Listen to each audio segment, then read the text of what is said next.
Per attrezzo corpo libero al primo posto, per attrezzo clavette al primo posto, Sinaia Ludovica GRP.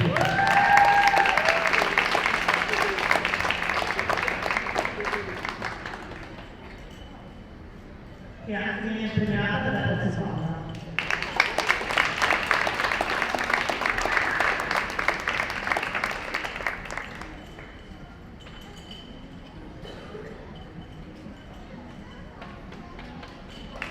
Per attrezzo comune al primo posto, Zara Arianna GRP.